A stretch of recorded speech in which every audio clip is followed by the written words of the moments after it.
All right, everyone. People in Venezuela are having difficulties because they're run by inept socialists. Maduro is inept. He does not know what he's doing.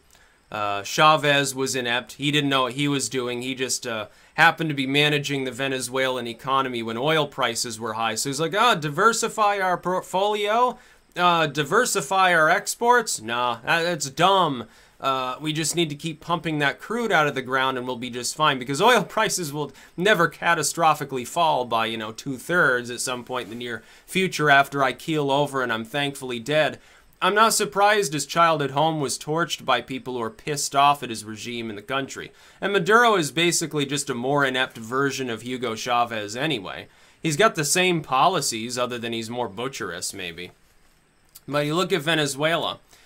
First we find that people are mining bitcoins to survive in Venezuela, using what electricity they can get in order to be able to pay for some degree of food for their families, so that their kids don't starve. Then we find out that they're begging for bonds on RuneScape, because you realize how much the cost of like a tradable bond on RuneScape actually would be worth in Venezuela. Like, I think it's like $4.99 or something.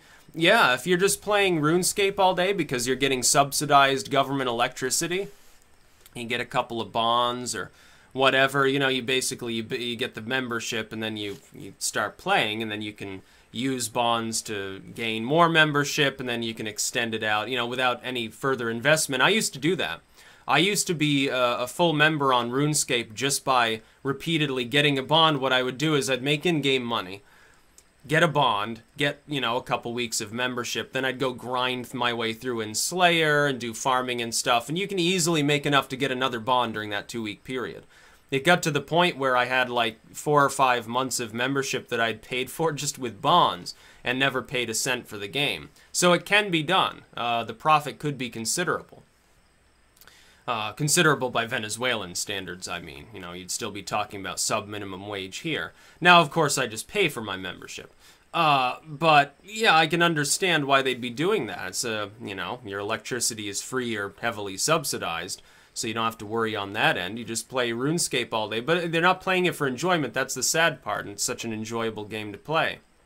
Now we find people who are doctors and lawyers, we're talking higher level officials, like they should be fairly wealthy. They should be pulling in the equivalent of like 6-figure salaries, because they can't do that because they're an essentially planned weirdo socialist system that Maduro keeps administering because he doesn't care about human suffering. We find that a bunch of female professionals now in Venezuela are basically, they've begun working as prostitutes. They're making more money selling their bodies than selling their services. Who has the money to afford a doctor or a lawyer in Venezuela now anyway, unless it's Maduro or someone in his inner circle? This is like when this begins happening, you've got to ask, is the system that you've got in place any fucking good at all? This is like in Greece there when they had their economic meltdown, and people were selling their bodies on the streets for the price of a fucking sandwich. It's the same sort of lefty nonsense, economically speaking, that destroys nations. This is what we need to seek to avoid here. We need to take a step back from interventionism. We need to get more towards a free market. It doesn't have to be 100% ANCAP land with, who will build the roads and firing a Tomahawk missile at your son for trying to declare his own microstate in his bedroom. That's not what we're talking about, but you need a freer market. Certainly we need a freer market, freer trade, if we want to survive as a nation. Just think, we have our own problems. We do have a diverse economy. We've got all sorts of different exports and trade entanglements. Venezuela doesn't. It's a monocultured economy. They've got oil and nothing else. Maduro is too evil to care and too dumb to realize this. But then again, we could be seeing a situation much like what we had with Pol Pot.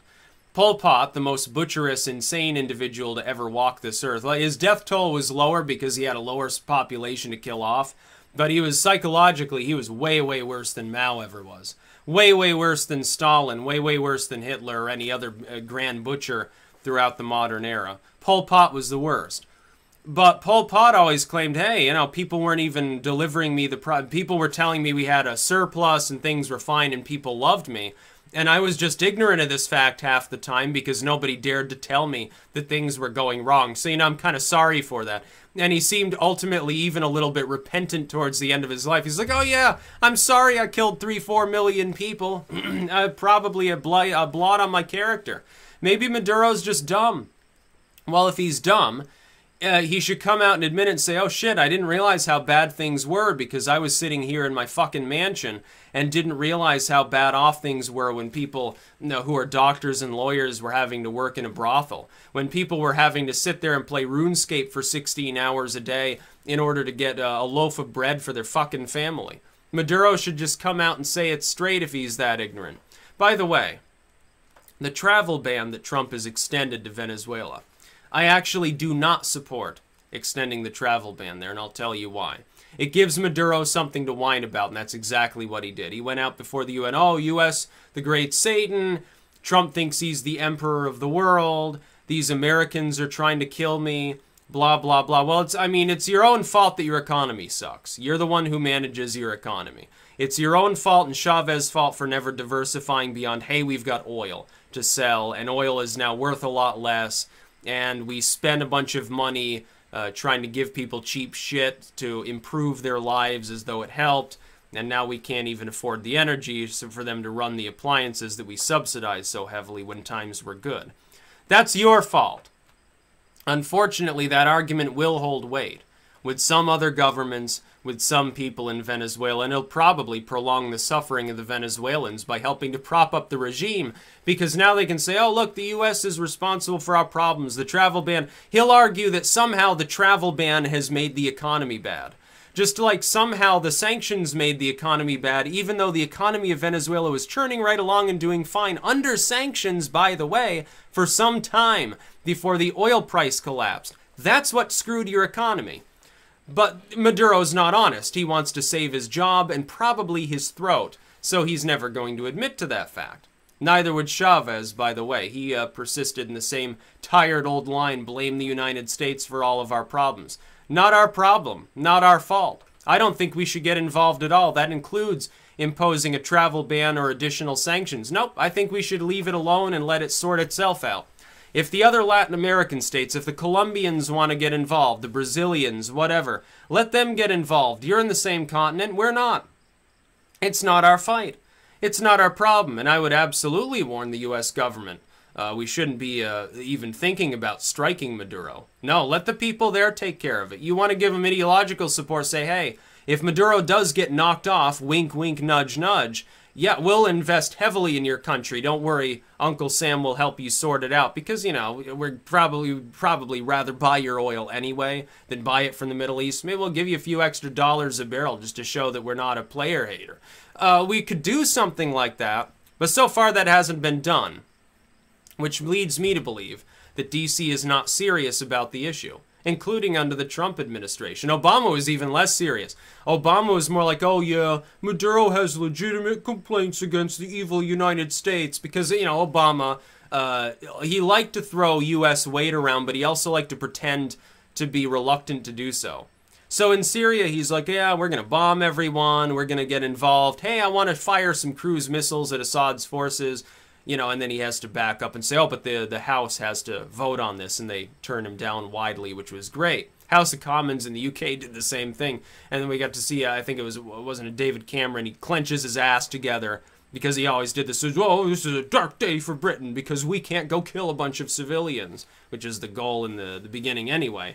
They weren't even going to target Assad's soldiers, they just killed a bunch of civilians to make the situation more chaotic in hopes that Syria broke down. That was their ultimate goal. But on Venezuela, no, we can't do anything about that. No more sanctions. No. Can't get involved. Ultimately, though, that was the correct thing to do, is not get involved.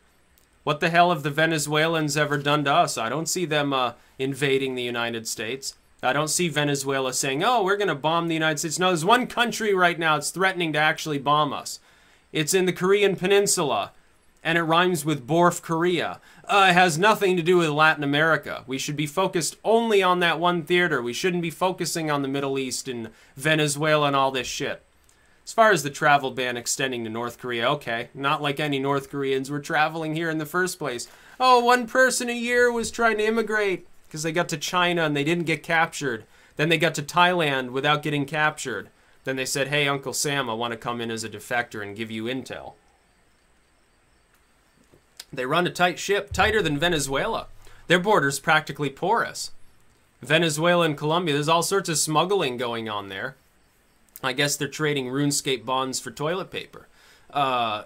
It's sad. They shouldn't have to suffer. Like, when they've got that much oil, they should be wealthy. They shouldn't have to be poor. But unfortunately, until Maduro's gone, they're going to keep being poor. It's just the way of the world. That's about all. Peace out.